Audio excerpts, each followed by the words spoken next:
long ago, I stumbled upon a chilling article about a group operating right here in my area. They weren't just criminals. They were monsters, trafficking and selling human body parts on the black market. Their reign of terror ended when their last victim managed to escape, and his story sent shivers down my spine. It brought back memories of a night I'll never forget. Cycling started as a family tradition. Before dinner, my dad would gather us all, whether we liked it or not, for a mandatory half-hour ride. Over time, it became a habit I couldn't shake, even after moving out and starting a life in another state. Every evening after work, I'd grab my domain bike, strap on my high-vis helmet and jacket, and head out. My routine was always the same. A few quick stretches in the living room, while my roommate shot me a bored glance, chewing on yet another slice of pizza, glued to some TV show on his iPad. We lived on the second floor of a modest apartment building, surrounded by young families and students. The neighborhood was friendly, safe, or at least as safe as anywhere could be these days.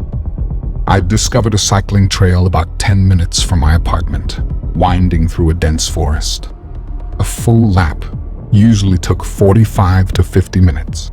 By then, it had become a familiar route. I'd been riding it for about a year. After starting my new job, cycling had become my escape. A way to relieve stress, to loosen up and deal with a high-stress job in a law firm. As I carried my bike down the stairs, I passed a few neighbors returning home from work. They casually mentioned rain in the forecast and told me to be careful. Outside, the sky was clear, the streets quiet and still. That's when I noticed him, a man sitting in a white van parked nearby, his gaze fixed in my direction. For a moment, our eyes met before he turned his attention to his phone. I brushed it off, assuming he was just waiting for someone. Slipping in my AirPods, I mounted my bike and pedaled toward the trail, eager to get my evening ride started. It was 6:30 in the evening, and the streets were quiet, with only a few cars occasionally passing by. Most of the locals were already home, settling in after a long day. From the open windows of nearby houses, I could hear the comforting sounds of family life, laughter mingling with the clatter of plates as children set the table. The sun was setting gradually, engulfing everything into darkness. Streetlights flickered to life, their warm orange glow spilling across the pavement in pools of light. I signaled right, glancing over my shoulder at the white van trailing behind me. Its headlights were muted in the dim light, but I could feel its presence, steady and deliberate. At that point, I did not realize that it was the same van I noticed outside my apartment building. Ignoring the unease prickling at the back of my neck, I turned onto a narrow, unlit footpath leading into the forest. The trees loomed ahead, their silhouettes blending into the deepening night. I usually kept the volume of my AirPods low while cycling, especially in isolated areas, to stay alert to any sudden or unusual sounds. The forest was a soothing retreat from the city's relentless noise. As my bike glided down the trail, the rhythmic crunch of gravel and twigs beneath my tires, paired with the soft whisper of the wind weaving through the trees, felt almost therapeutic, a calming rhythm that made everything else fade away. Occasionally, the beam of my bike light would catch a small animal scurrying across the path, or I'd hear the soft hoot of an owl hidden somewhere above. About 25 minutes into the ride, disaster struck. I lost control of the bike, veering off the trail and crashing into a ditch. The fall sent me flying, scraping my knee and slamming my head against a tree trunk. Thankfully, my helmet took the brunt of the impact. It could have been far worse. For a moment, I just sat there, dazed, trying to gather my thoughts. My bike lay on its side, wheels still spinning. To my relief, it seemed undamaged. The faint glow of the bike light pierced the surrounding darkness. A small comfort as the forest seemed to close in around me. One of my AirPods had been knocked loose in the crash, lost somewhere in the dirt. The forest around me was pitch black. The overcast moonless sky concealed even the faintest hint of stars. The air was thick with the earthy, damp smell of impending rain. The forecast had been right after all. The storm was closing in. Limping to my bike, I was shocked to see both the tires were flat. There were gaping holes in both of them. I wondered how I could have damaged both tires. What was the likelihood of that happening out here? I turned on the flashlight on my phone and looked around on the ground to find the culprit. A couple of meters down the path, I saw a barbed wire laid out across the path. Both ends were pinned down by a large rock. This looked deliberate. Was this the work of kids? Bored kids laying a trap for cyclists? But why? Still recovering from the fall, I had trouble focusing or thinking straight. A few drops of rain darkened the soil before the sky opened up, and the rain began pelting down in earnest. I looked at the deserted trail ahead and rushed back to my bike. So far, I hadn't seen or heard anyone on this trail. The barbed wire on the path was puzzling. I texted my roommate, explaining what happened, and asked him to pick me up at the entrance of the forest. I had no choice but to walk the rest of the way on the injured leg. I estimated that I would reach the end of the trail in about an hour and made sure to share my location with my roommate. The walk wasn't as terrible as I'd expected. The rain didn't last long, and soon the pain in my leg began to subside. I found a rhythm and was able to pick up speed, exiting the forest earlier than I'd anticipated. I pulled out my phone to check for any response from my roommate, but there was nothing. No reply. I stared at the screen, wondering if he'd even seen my message. If he was caught up in his video game, I was really out of luck. The thought made my stomach tighten as I realized I was going to have to walk the rest of the way on my injured knee. It was nearly 8 o'clock, and I wasn't about to wait around on the off chance my roommate might show up. Resigned, I began walking slowly, careful to put as little weight on my injured knee as possible, using the bike for support as I pushed it along the path. I noticed a white van parked on the other side of the road. In the darkness, I could make out the faint, red glow of a cigarette as someone took a slow drag, then casually flicked the ash out the window. Drenched from the rain, I felt the cold seep into my bones. I pushed my bike and carried on walking on the pavement. I had roughly a mile to cover and was hoping to be home by 9, have a hot shower, and tend to my now throbbing knee.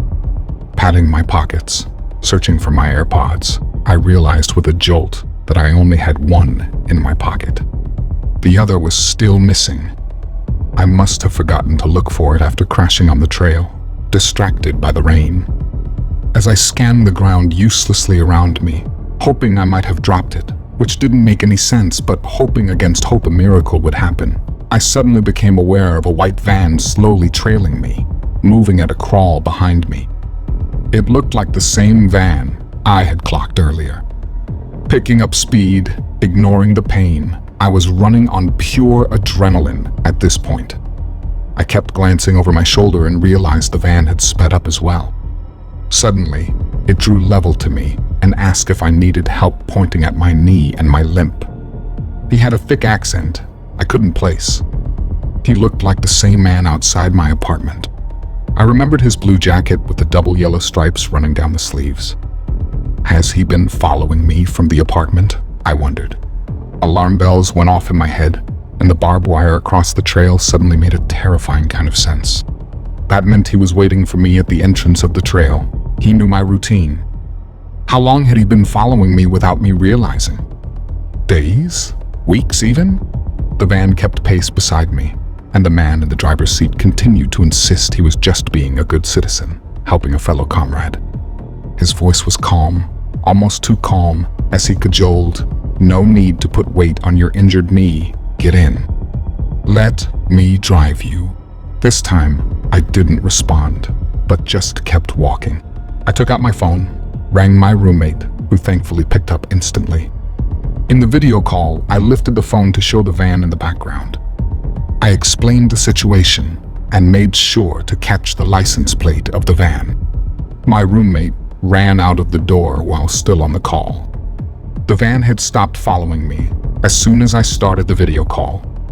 About 10 minutes later, my roommate pulled up and helped me put my bike in the back of his pickup truck. The white van was nowhere to be seen. After cleaning up and tending to my wounds, we decided to report the incident to the police. I had taken a few pictures of the license plate and gave a description of the man to the police, though I wasn't sure of the accent. It could have been Russian or Romanian or even an entirely different language. I just couldn't tell. The officer, a middle-aged man, leaned back in his chair, his eyes fixed on the computer screen in front of him. The room smelled faintly of stale coffee, and there were several half-empty cups scattered across the table, as though he'd been collecting them over time. He glanced up briefly, his tone casual as he spoke. The department's noticed a rise in missing persons reports over the past couple of years. Mostly young, healthy men and women. He paused, his gaze shifting between us. "We'll let you know if there's any development," he added, his voice taking on a slightly more serious note. "But for now, be more careful out there, especially at night. Avoid cycling after dark if you can." Now, this was a few years ago. I had bought my own place and never seen the white van again. On the news article, the pictures of the 10 men and women involved in the trafficking ring were displayed. I recognized the man, even with the beard. I recognized him. It seemed they abducted healthy men and women and harvested their body parts to be sold in the black market. I nearly choked on my cup of tea as it hit me, the mystery behind the barbed wire. He needed to be able to approach me. It was much easier if I was walking, vulnerable, and slower instead of cycling. They must have been watching me for a while, tracking the trail I used, knowing exactly where I would exit. They could have rammed my bike, forced me into the van, but then what? That would damage the merchandise. If I had died from the crash or the struggle, they wouldn't be able to harvest anything.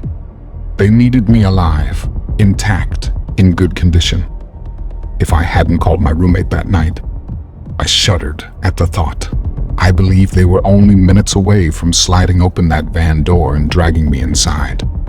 What would have happened if my roommate hadn't answered the call? Would I have disappeared into the night, another name on a list of missing people?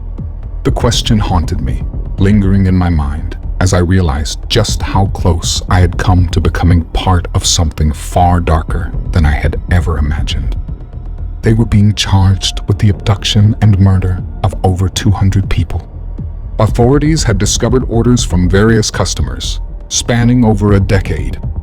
The victims' remains had been incinerated, and to cover it all up, they had used a funeral home as a front for their entire illegal operation. Some families got the closure they desperately needed, but not all the victims were identifiable. Many remained unclaimed. The thought of those victims, discarded and forgotten, haunted me. I never imagined something like this could happen. I'd read about such horror stories before, but they were always things that happened to others, never to me.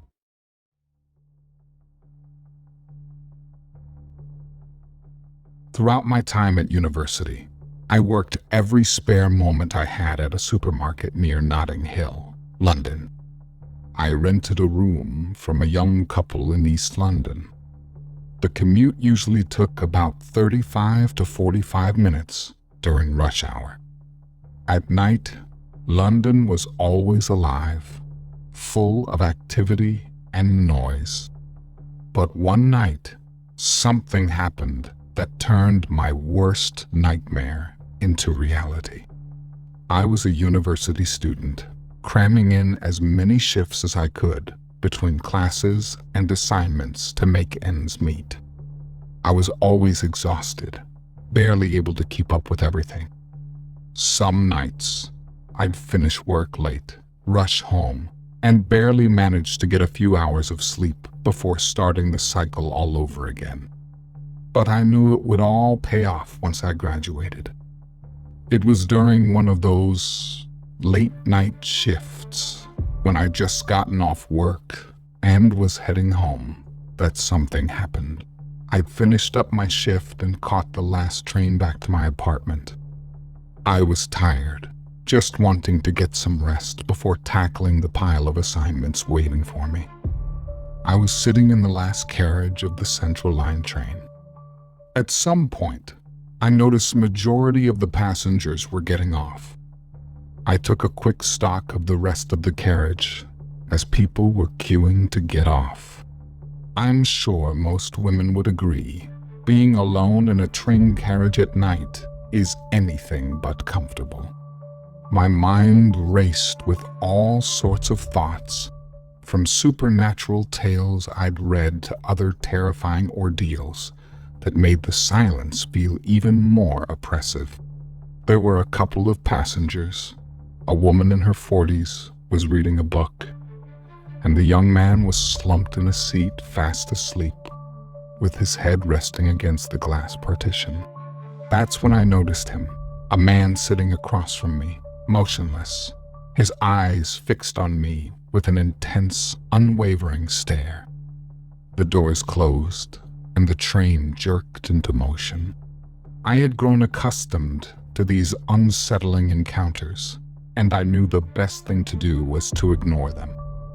I carried on playing a game on my phone, trying to focus, but all the while, I was acutely aware of the man sitting across the carriage. Every now and then, I would steal a quick glance, and with each look, his expression seemed to darken until he was no longer just staring, but glaring at me. At that point, I couldn't tell if he was just a nutcase or if I somehow reminded him of someone. As soon as the train stopped at my station, I grabbed my bag and bolted out of the door and ran up the stairs to the exit. It was midweek. There were a few people in the station who, like me, had caught the last train that night. As I scanned my card at the gate, I felt a presence behind me. Suddenly, he pushed me forward, pressing close and shuffled through the gate with me. Shocked, I shoved him off of me. He just chuckled, the sound low and unsettling, before continuing on his way. As he walked, he threw me a dark look over his shoulder, his eyes cold and calculating. There was no staff in sight, and all the kiosks were closed. By then, the few passengers who had exited the train had already dispersed.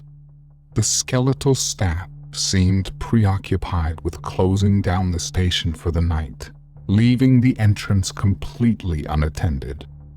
I hated it when people did that, sneaking through the gate right behind someone who had scanned their travel card to avoid paying.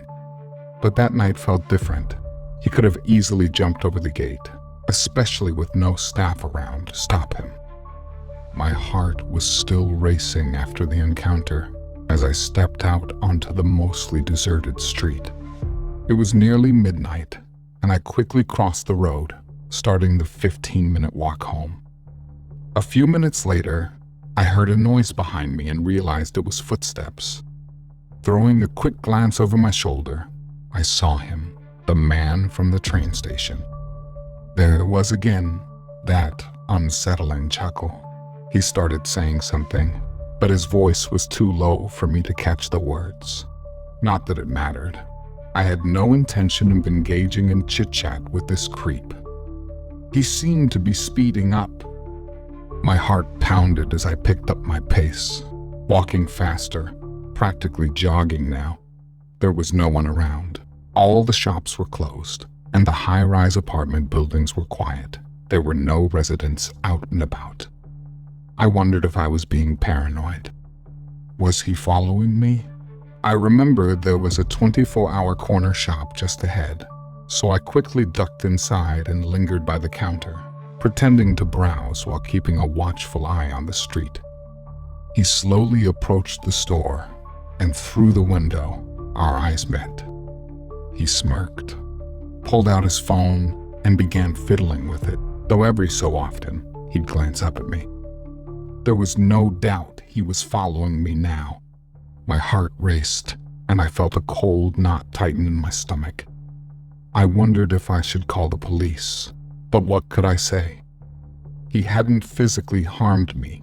He was just standing outside a store, minding his own business, or so it seemed. He was allowed to be on his phone, right? But still, the hairs on the back of my neck stood up. What was I going to tell the officers? What could they even do about it? He hadn't broken any laws, yet. Behind the counter, a woman with tattoos covering her arms and neck, along with a bullnose piercing, sat engrossed in the TV, seemingly unaware of the distress I was in. Sensing my gaze, she looked at me inquiringly. You all right, love? I hesitated for a moment before telling her what happened in the train, at the train station, and then him following me to the store. She looked surprised, glanced at the CCTV camera, then shook her head in disbelief. Blimey, let us sort this out for you. She mumbled before pressing a buzzer underneath the counter. A few moments later, a middle-aged man emerged from the back. He was tough-looking, muscular, and gruff, with tattoos covering his face and biceps. His nose, eyebrows, and ears were pierced, and a bold red horn tattooed on his forehead made him look even more intimidating. The woman leaned in and whispered something to him. He turned, sizing me up with a sharp gaze. You got a bit of a nuisance, huh? He said, his voice low and gruff. I was paralyzed, rooted to the spot. I wanted to run, to take my chances with the man outside, but my legs wouldn't move.